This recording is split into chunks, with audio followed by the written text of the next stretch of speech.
Listen. Beyond the edge of where the stars lose their names, beyond the hush of midnight tides, where the moonlight is not just light, but memory, there lies a realm wrapped in silver and silence. You are entering the kingdom of Lunethra, realm not found on any map, nor drawn in the dreams of any cartographer. It exists only in the breath between sleeping and waking, where the sky grows deep and quiet, and time walks backward, wearing robes of mist and moonstone. Here, there are no sunrises, no rush of daylight, only the long, silken twilight that drapes gently over spired temples, pale rivers, and pearl-hung trees. The world moves slower in Lunethra. The waters hum lullabies to the shore, and even the breeze seems to remember your name. They say this kingdom was ruled by a queen neither mortal nor divine, but something in between. She bore no crown, yet her very presence shaped tides and softened stars. She was born from the moon's own dreaming, woven from lunar breath and midnight blossoms. Some say she lived, others say she only slept and dreamed the world around her into being. But all agree on this: the queen vanished long ago, her throne untouched, her voice only heard in dreams. The moon has waned ever since. Tonight, we seek her story, gently, slowly, as if unfolding an ancient silk scroll, dusted with silver and scent. We will not hurry, we will not wake what sleeps, we will simply drift through legend. You may hear the murmur of lunar rivers, you may smell the faint trace of star petals crushed under celestial feet. You may even see her eyes in the sky's reflection, soft and solemn, watching the world she once dreamed. Let us begin, not with a queen, but with the silence before her. The silence before everything. Before there was a name for night, before stars learned how to shine or time dared to breathe, there was only silence. It was not an empty silence, not the kind born of absence or neglect. No, it was a full silence, heavy, warm, whole, a silence so complete, even thought bowed to it, a silence that cradled potential, not void, but velvet. This silence drifted, shapeless, across the cradle of not yet. It was not darkness. There was no light for it to oppose. It was not cold, because cold had not yet imagined warmth. It simply was. Some call it the deep slumber. Others whisper its name in dreams, airless, the unbreathed, the mother of stillness. It was from this fullness that the first ripple emerged, not a sound, nor a light, but a sigh. The sigh of something realizing it was alone. This sigh became the first motion, not movement in space. There was no space but movement in feeling. The first longing. That longing stretched like silver thread across the silence, and where it touched, ripples bloomed, soft pulses in the stillness. These pulses became soundless bells, ringing through the void, each tone of feeling, gentleness, sorrow, wonder, calm. The universe began to hum, and from the deepest note of that hum came a flicker, a shimmer, a luminous breath, the first moon. It did not burn like a flame. It pulsed softly, like the quiet of a sleeping child's breath. With every pulse, it cast rhythm into the silence, like pebbles into still water.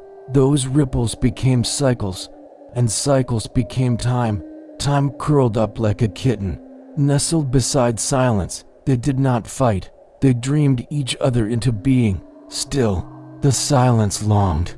Even the moon could not fill that ancient want, and so it sighed again. This time, the sigh became a name. The name was not spoken, but it existed. And where that name settled, a form began to grow. She was not born. She unfolded. First, the outline of a breath, then the suggestion of eyelids closed, a hand curled softly against her own cheek, hair that shimmered like mist over mirror. She did not awaken. She dreamed, and her dreams flowed outward, like ribbons cast into still water. Where one ribbon fell, a river formed. Where another drifted, a mountain rose. Her dreams did not obey physics or need, they followed beauty, balance, softness. She dreamed a world meant for sleep, and sleep obeyed. In this way, the myth of Lunethra began not with thunder or fire, but with a woman asleep beneath a dreaming moon. She never opened her eyes, but all the world opened because of her. The Queen of Moondreaming, as some would later name her, had not yet stirred, but her breath continued to drift across the blank hush of existence, painting the first essences of being into the endless soft.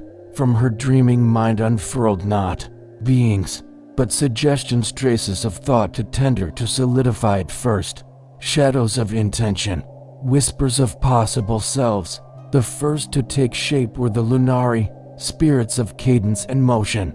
They were not gods, but melodies. They spun in long arcs across the dreaming sky, weaving slow, spiraling lines like ink upon silk. With each turn, they coaxed rhythm from silence, turning the queen's breath into seasons, her pulse into moons, her sighs into tides. They danced not to be seen, but to preserve her dreaming. Without motion, all might grow still again and fall back into the before. Next came the Irelings, shaped from the residue of her quieter dreams, gentle creatures of fog, starlit pollen, and memory. They wandered the river banks of Lunethra before Lunethra knew it had form. They did not build or break, but simply remembered. When a mountain rose from the queen's mind, the Irelings stood at its base and whispered its name into the soil. When a lake formed where once had been sky, they cradled its first ripple like a lullaby. They were the keepers of soft truths, the kind to settle, to carve in stone. Then emerged the Vera theme, forces neither spirit nor soul, but balance made manifest. They drifted unseen, preserving symmetry. Where a forest bloomed too wide, they summoned wind. Where starlight thickened, they stirred clouds. They did not speak nor appear.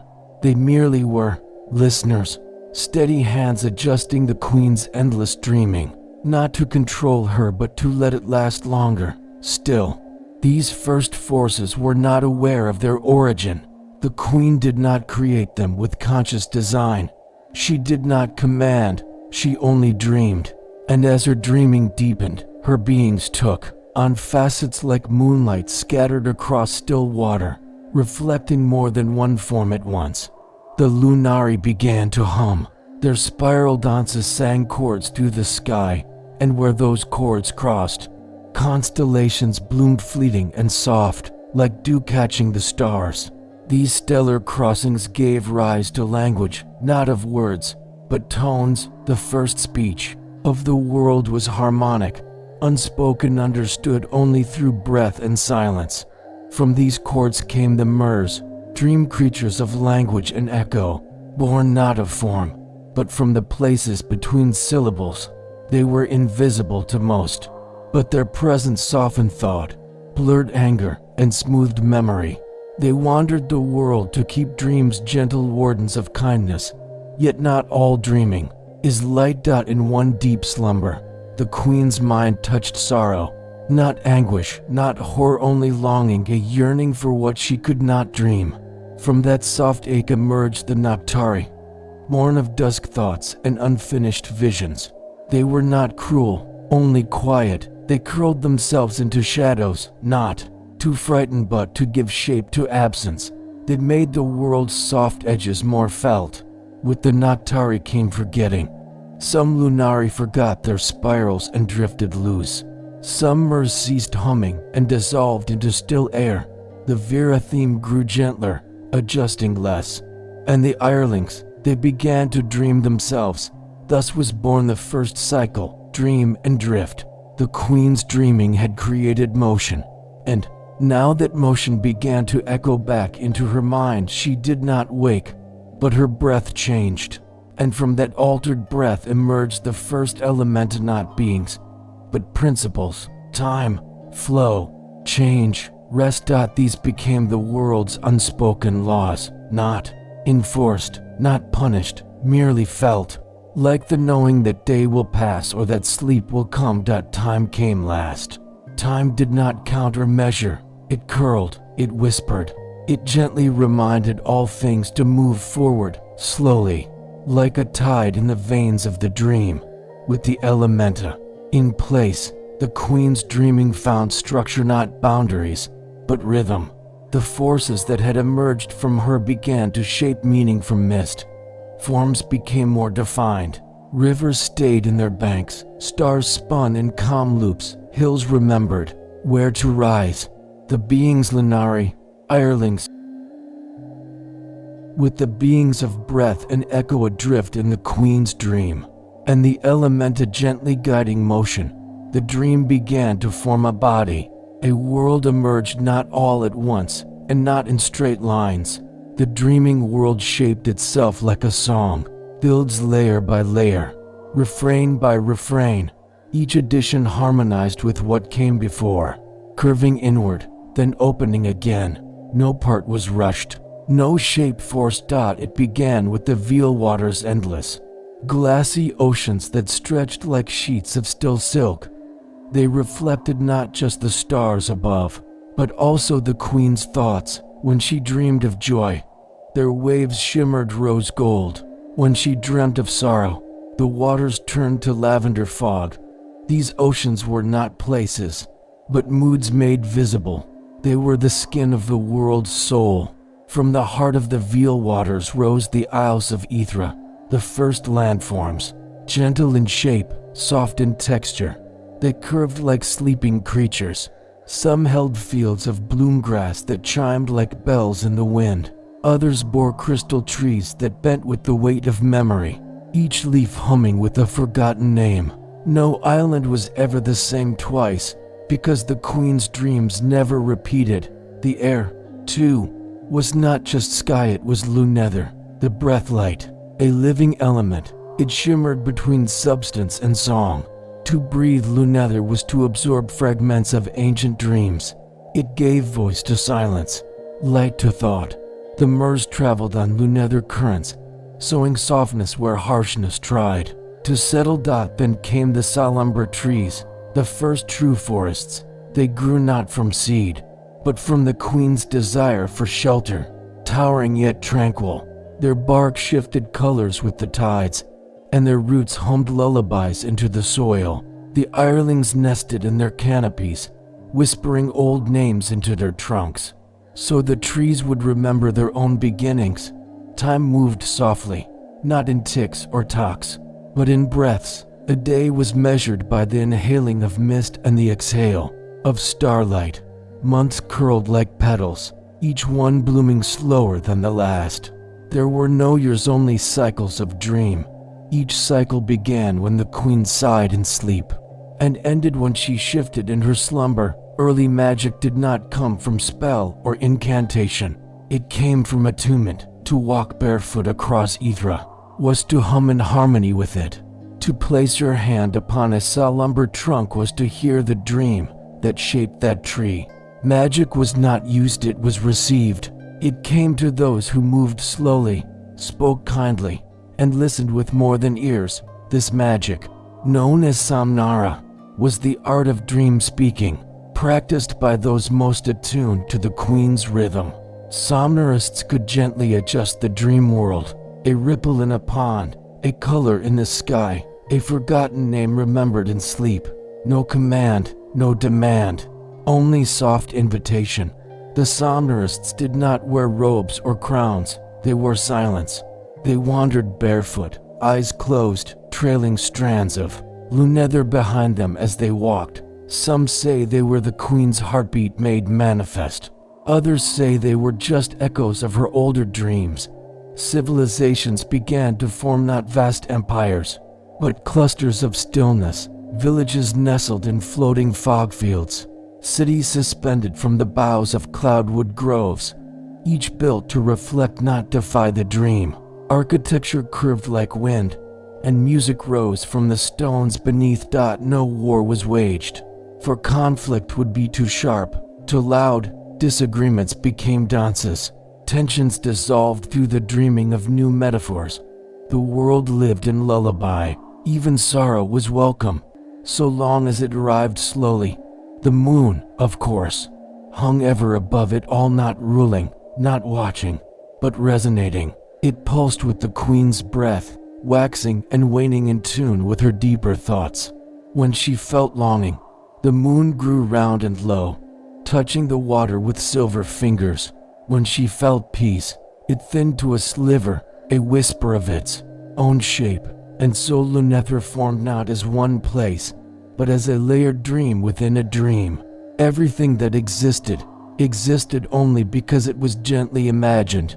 This was a world not meant to last, but to be experienced, a world not guarded, but listened to, a world where the queen did not rule but rested, and where every ripple, every breath, every flicker of starlight was part of her dreaming.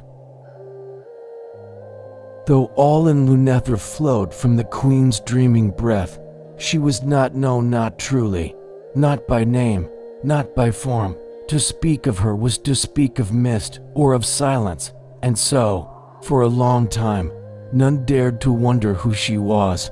But in time, wonder arrived anyway. It began with a soft shift barely perceptible, a change in the pulse of the moon. It no longer glowed steady silver, but began to flicker, just once, every few cycles, a faint shimmer like breath catching in the throat. The somnambulists, those attuned to her dreams, felt it first. Not panic, not urgency, only curiosity. This was rare in Lunethra. They gathered quietly at the pale grove, a forest where every leaf reflected starlight. There, the wind did not blow, it meandered. They sat in silence beneath the wide trees and listened, not to words, not to sound, but to pattern, the subtle tremble in the tides, the pause between bird calls, the way the soil held warmth longer than it used to. It was not change, but suggestion. The queen was dreaming differently, and so they remembered her not as ruler, but as she who dreams, she who had shaped the world with breath and longing, who had never awakened, but had never stopped creating. She had no name, only titles whispered softly at twilight. The sleeper between stars, the pulse in the moon's heart, the weaver of stillness. And now she dreamed of something else. That something soon revealed itself, far across the veil waters, where none had traveled in many cycles, rose an island that had not been there before. It was shaped like a curled hand, with 5 cliffs like fingers reaching into the sky. The island glowed faintly with a color that had no name, a hue made of candlelight and pearl, and a sorrow too beautiful to describe. Upon the center of this island stood a single tree, white-barked, hollow at its heart, with leaves that shimmered like quiet breath. Beneath it was a pool that reflected nothing, not sky, not stars, not even the viewer. It became known as the Nameless Isle. And soon, those who visited it began to dream differently. Not nightmares, not fear, but clarity, sharp, crystalline fragments of insight, like starlight splintered across ice. They dreamed not just of the queen, but as the queen. They felt the weight of her sleep, the ache of holding the dream together, the constant quiet of being felt, but not known. And from these dreams, a story began to form. The first story ever told in Lunethra, not dreamed, but spoken. A myth whispered on silver parchment wind, that once before all there had been two breath shapes in the great hush. One dreamed. And one watched the dream. She was the dreamer. The other, the guardian of her sleep. No name was given to the second being, only its purpose, to listen and protect. But the tale whispered that, over time, the dreamer forgot she was dreaming. Her breath became the world. Her thoughts became its rhythm. Her sighs at sea, and the guardian, left alone, unseen, outside the dream. It waited. Not to wake her, but to be remembered. And now, as the moon flickered softly in the night sky, and the tree on the Nameless Isle bloomed without reason, the myth said, The guardian had stirred, not in anger, not in grief, but in longing, just as she once had. Who was she, then? The queen of sleep, the cradle of all beauty, or a soul who dreamed the world because she feared waking? Was Lunethra a haven, or a hiding place? None could say. But from that soft question, power began to gather, not violent, not dramatic, a power like warm breath in the cold, like the knowing look of the moon when it sinks behind clouds, a power of origin, a power of sorrow, a power born from being forgotten. The nameless owl did not speak. It did not call, nor beckon, nor glow more brightly with each visit. It simply was a presence that asked nothing yet changed everything. Those who returned from it did not return the same. They walked slower, spoke softer. Their eyes held the weight of something ancient and unfinished, like starlight caught in still water. Among those dream-touched wanderers was one who chose to remain. She had no name at first, no titles, no lineage, no village or grove she called her own. The Irelings believed she had been shaped by the island itself, dream-born like dew on its quiet petals. Others said she was the last of the somnambulists who no longer wished to guide dreams, but to be lost within them. Only one thing was certain. Her presence changed the rhythm of Lunethra's breath. The island did not reject her, nor did it embrace her. But the wind shifted when she walked, and the trees' leaves shimmered more gently when she slept beneath its boughs. They say she wandered without goal, speaking to rivers and stones, listening to the sighs of tide grass and the gentle groan of root beneath soil. Her words were few, but her silence was full. She became known among the quiet folk as Saloon, not a name given by any tradition, but one that drifted to her lips one night as she gazed into the pool that reflected nothing. "I am Saloon," she whispered, not in certainty, but in longing. She asked the tree a question that none had dared ask. "Is she lonely?" The tree did not answer, but a breeze touched her cheek. A petal fell. The pool shimmered, faintly. And that night, Saloon dreamed a dream unlike any other. She stood inside a vast, domed chamber of silver glass, stars moving gently beneath her feet. At its center lay a figure curled in sleep, not quite human, not quite celestial, her hair flowing like liquid dusk, her breath steady and soft. Surrounding her were thousands of small, flickering lights, memories, perhaps, or dreams drifting slowly in quiet orbits. Saloon stepped forward, barefoot, her presence not causing even a ripple. She knelt beside the sleeper, listening. Then, the sleeper stirred, not waking, but shifting. And for the first time in all of Lunethra's history, the queen's dreaming changed. A single light blinked out, and another turned golden. The pattern had shifted. Saloon woke with tears on her face. She had been seen, not fully, not directly, but enough to know the queen had become aware not of Saloon herself, but of something other. The dream had acknowledged its edge, and in that moment, Lunethra's balance trembled like a moonbeam caught in wind. Saloon rose and walked, not just across the island, but beyond, across the veil waters, across the floating bridges of the sky whisper arches, into the stilled gardens of Somnambulists, where the somnambulists lay in perpetual trance. She did not speak, but those she passed opened their eyes. Some wept, others smiled. One simply laid down and turned into starlight. It was not what she did, but what moved with her. She had become a tide in the dream, not a disruptor, not a destroyer, but a question. And questions are the oldest form of magic. The queen's world, shaped by breath and balance, began to ripple. The Lunari danced more slowly.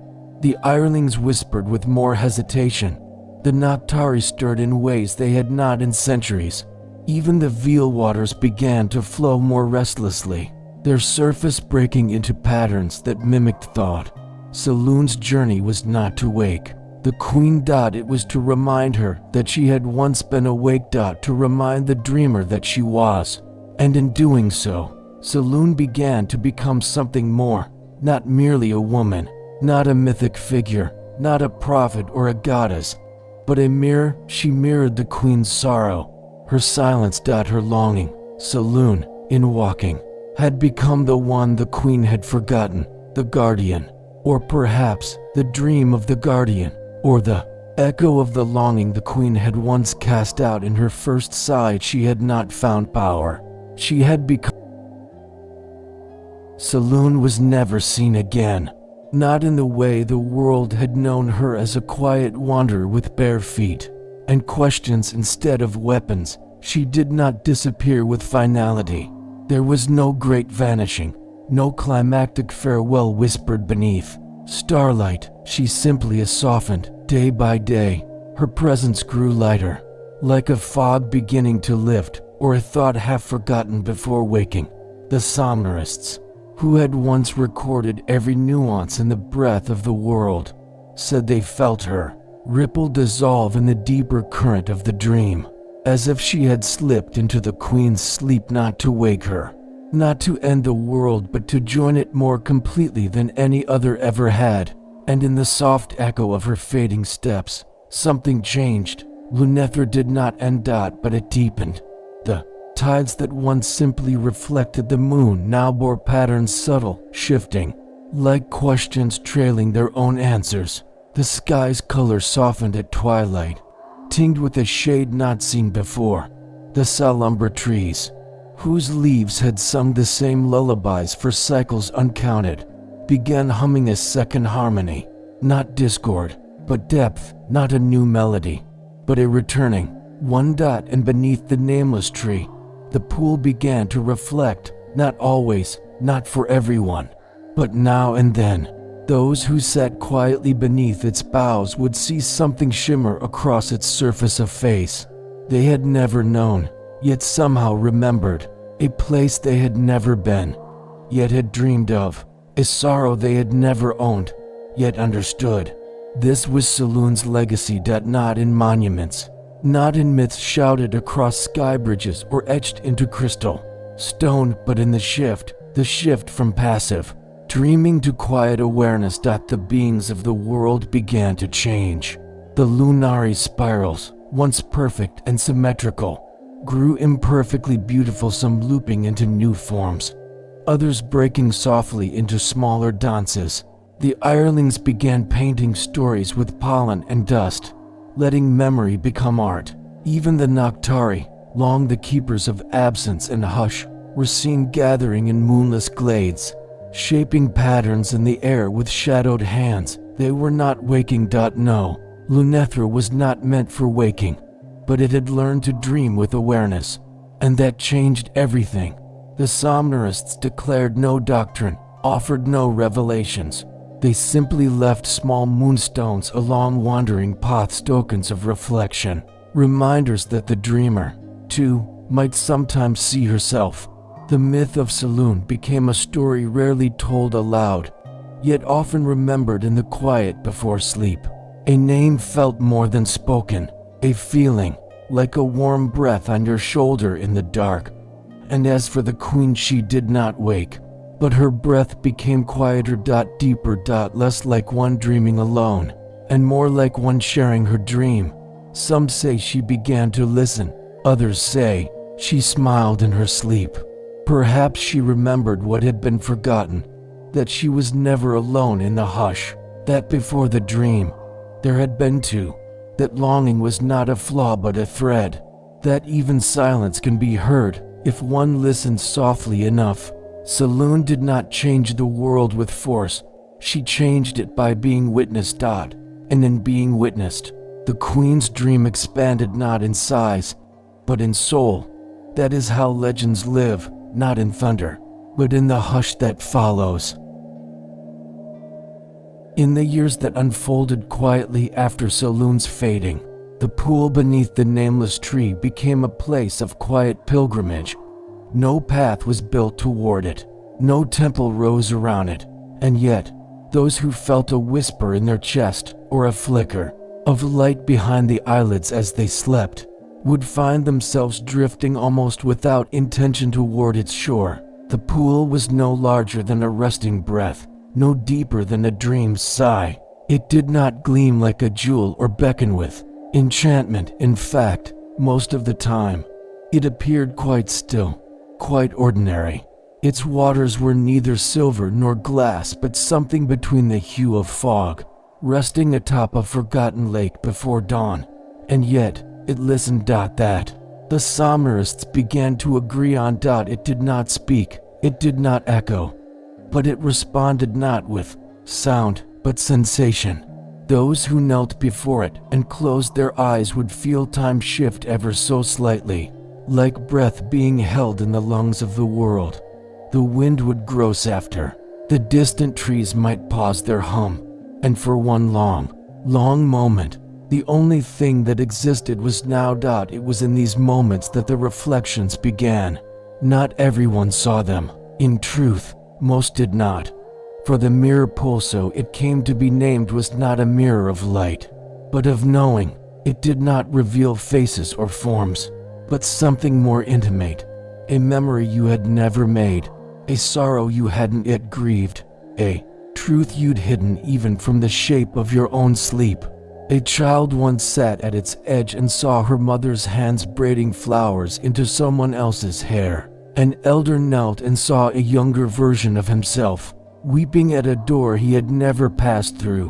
One hireling, silent for centuries, touched the water and sang. The reflections came gently, without force, and faded like moonlight on moving water. No one was ever harmed, no one ever changed suddenly. But something within them softened, some closedness eased open, some wall within, long held for reasons forgotten, let in light. Many left with tears they could not name, many stayed, not to see, but to be near that hush again. And always, the pool remained as it was, still, quiet, unchanging yet infinite. The somnambulists began to whisper among themselves. Was this Saloon's doing? Had she entered the Queen's dreaming in such a way that her presence, her question, now shimmered through this water? Was the mirror pool her echo, her eye her gift? No answer came, but the question remained. The mirror pool did not become legend overnight. It did not announce itself with miracles or omens. Instead, it quietly gathered meaning, like dew collecting on old stone, one shimmer at a time. Over the cycles, many stories formed around it.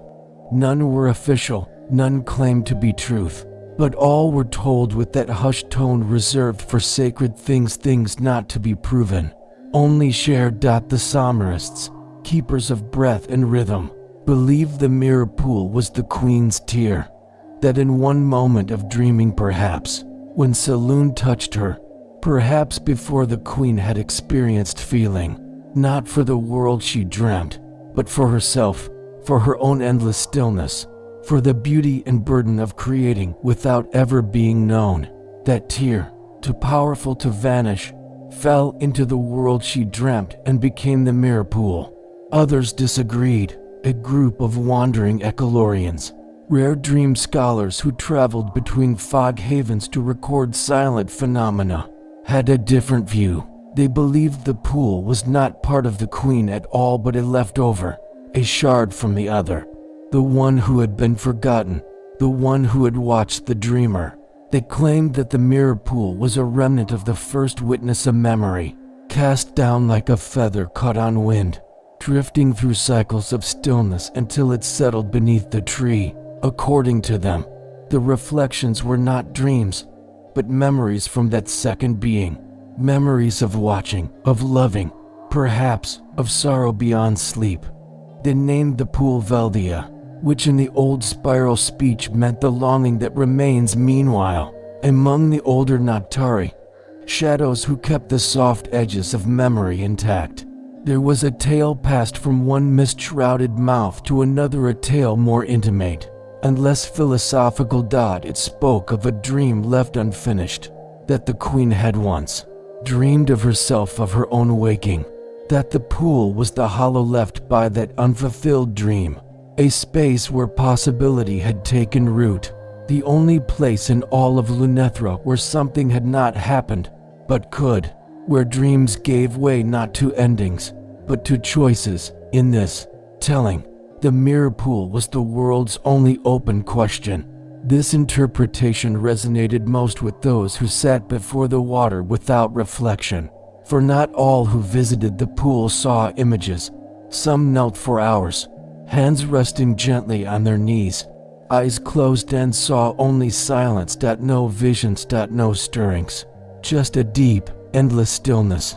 And yet, they left changed. Those who saw nothing sometimes returned more than once, each time quieter, each time more at peace, as if the pool had not reflected their image, but absorbed their sorrow, as if it had not revealed, but held. There were skeptics, of course.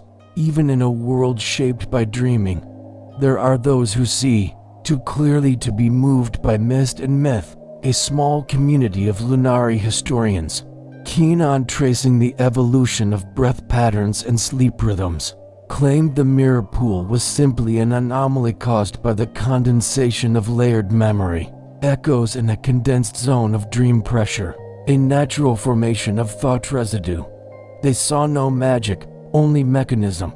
But even these skeptics, when pressed, admitted they avoided the nameless isle after sundown, just in case. And so, across Lunethra, the mirror pool became less a place to understand and more a place to approach. Not all visited, many chose never to, but its myth wove quietly into lullabies, into poems sung by glowing reed flutes, into quiet footpaths worn thin by centuries of soft steps.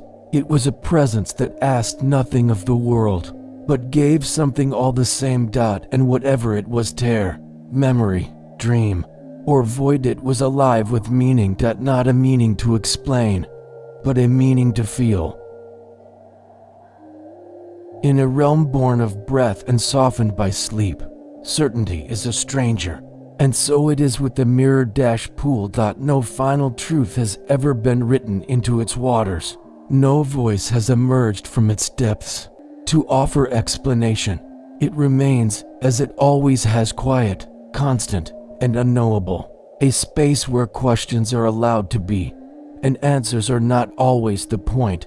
For in Lunethra, and especially near the nameless tree, the world does not demand understanding. It offers presence, and presence, as those who dwell in the twilight between dreams have learned, is often more healing than knowledge.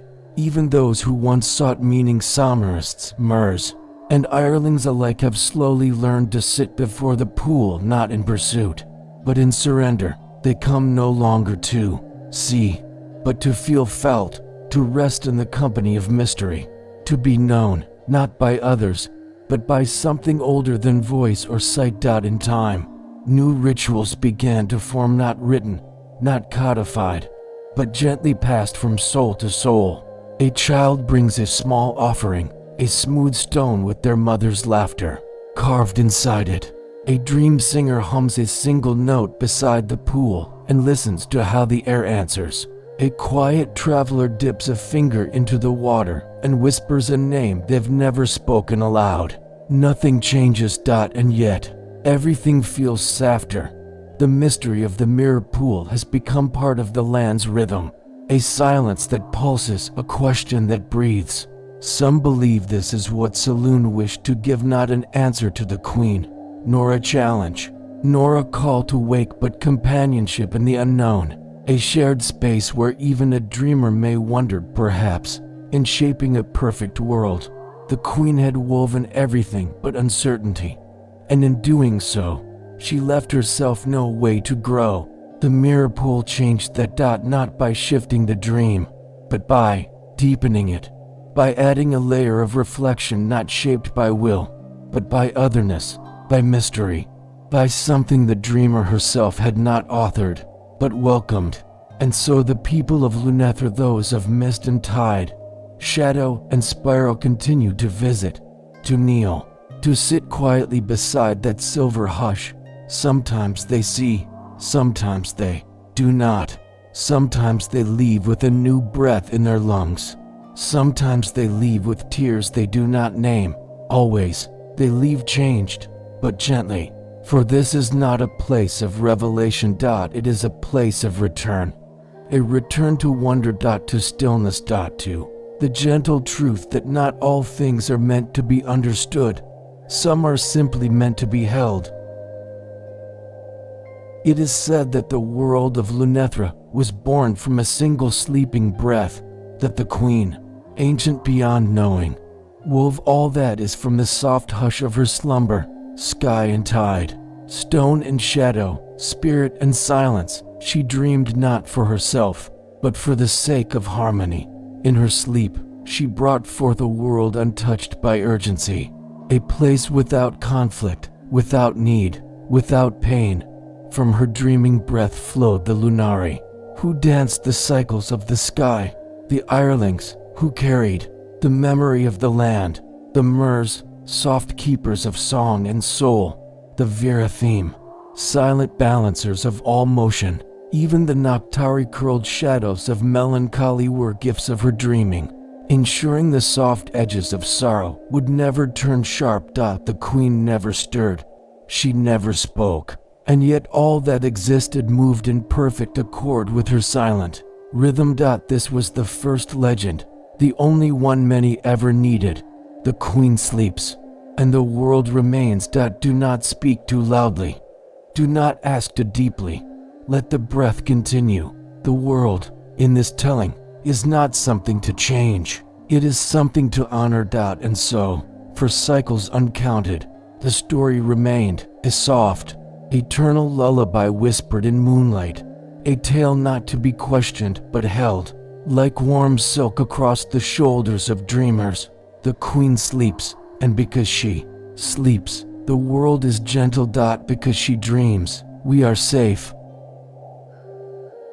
But not all who wandered Lunethra accepted that the dream was perfect. Whispers always soft, always unsure told of a time before the dream, before the queen turned inward. These tales were never told in daylight, nor even beneath full moons, but in the hush between breaths, when the wind stilled and the trees forgot to hum. The version goes like this.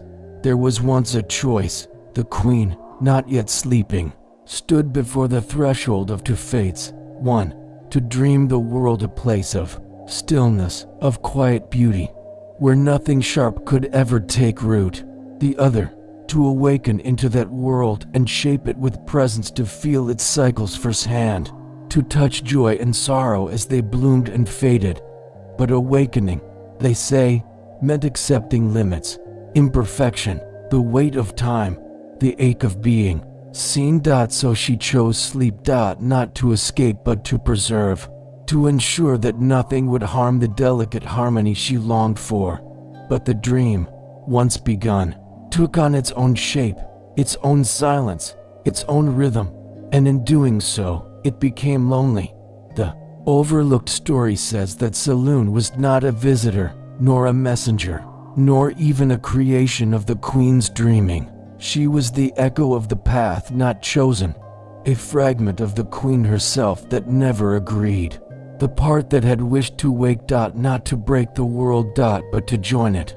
This telling paints the mirror pool not as a gift of wisdom, but as a question, unanswered, a memory held not with reverence, but with quiet regret. What if the queen had stepped forward? What if the world had been made not of silence, but of shared voice? Would Lunethra still exist? Would it be more or less? The old Irelings, who carry no doctrines, sometimes hum a song in their moss-wrapped tongues.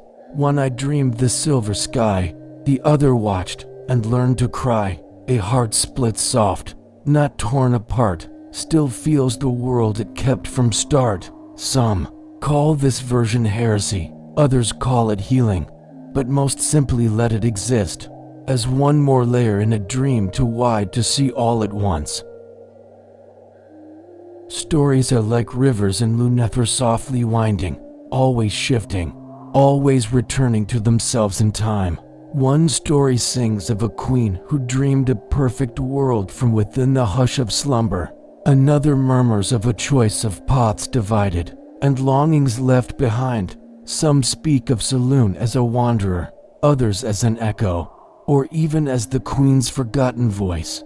And the mirror pool, it holds them all, not as facts etched in stone, but as whispers in water. Each ripple, each shimmer, seems to carry a different telling. Sometimes a visitor sees the queen cradling the world in sleep. Sometimes she sees herself walking away from the stars. Sometimes nothing at all, but even silence carries a shape. If you listen long enough. In Lunethra, truth is not fixed, it is felt. Stories are told not to declare certainty, but to bring comfort, to make mystery less heavy, to give shape to the ache of never fully knowing. And perhaps that is what matters most. Not which story is true, but that the stories are told softly, gently, with reverence.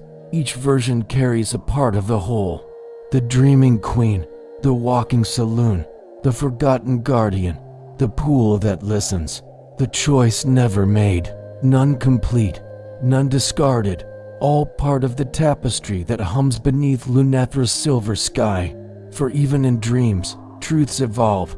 They grow slower, perhaps softer, but they shift all the same, layered like mist, curling inward like petals. The people of Lunethra have learned not to ask which version is correct. Instead, they ask, which version comforts you?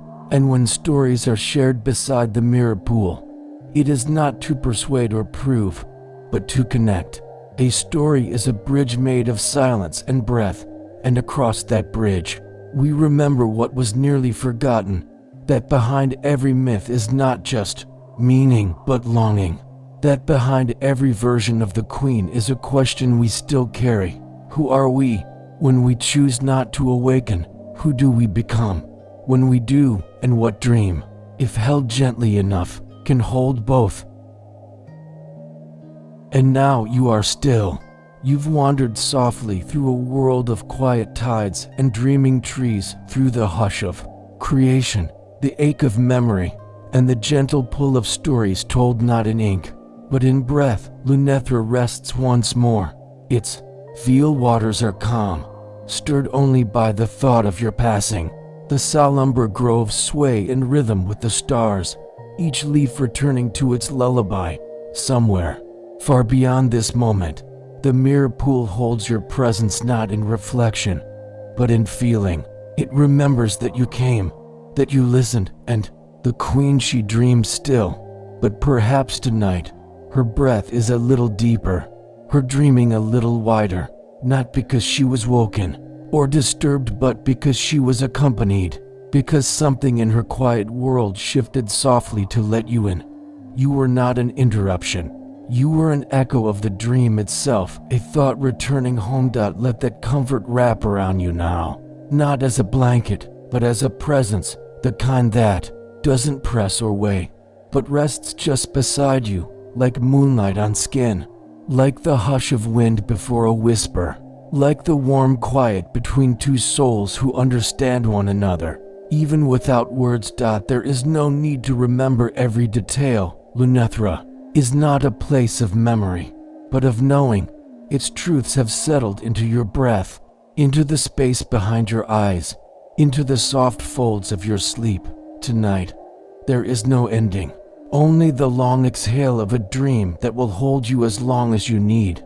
You may visit again, or never return, but Lunethra will wait, as it always has, in mist and moon, in still water and starlit quiet, in the slow, sacred rhythm of the queen's sleeping breath. Close your eyes, let silence carry you, let stillness hold you. And if, in your dreams, you see a figure beneath a silver tree, know that you have not arrived, you have remembered.